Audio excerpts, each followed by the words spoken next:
السلام علیکم ورحمۃ اللہ وبرکاتہ ناظرین، آج کا ہمارا ٹاپک ہے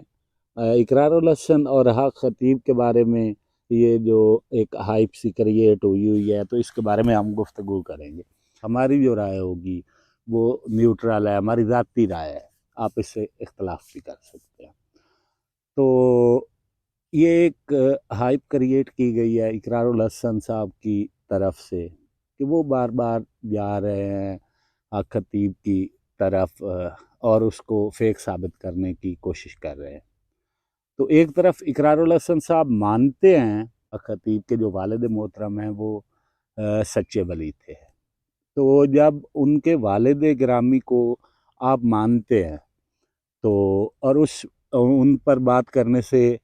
گریز کرتے ہیں، کہتے ہیں کہ میں ان کو مانتا ہوں، ان کی وہ اللہ کے ولی تھے، میں ان پر بات نہیں کرنا چاہتا، آپ پر بات کرنا چاہتا ہوں۔ تو جیسے بھی ہے، اس کا والد اگر ایک اچھے بزرگ تھے، اللہ رب العزت کے مطلب نوازے ہوئے تھے، تو آپ کو حق نہیں بنتا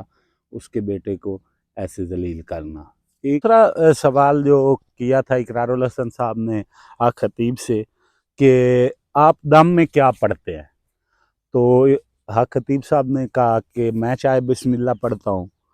تو میں پابند نہیں ہوں کسی کو بتانے کا۔ تو یہ بھی ان کا جواب بالکل میں اس سے اتفاق کرتا ہوں کہ وہ جو بھی پڑھتے ہیں، اگر آپ کے پڑھنے سے شفا ہوتی ہے کسی کو اقرار الحسن صاحب تو آپ بھی پڑھیں۔ دوسرا، اگر کسی کو ایک بار شفا نہیں ملے گی وہاں سے تو دوسری بار وہ وہاں پہ نہیں آئے گا۔ تو آپ نے ایک بار کہہ دیا، بات ہو گئی، لوگوں نے بات سن لی، آپ کو ویوز مل گئے۔ کافی مسائل ہیں حق خطیب کے علاوہ، پاکستان میں بہت سے مسائل ہیں۔ ایک تو یہ کہ آئی ایم ایف سے جو معاہدہ ہونے جا رہا ہے یہ ٹھیک نہیں ہے،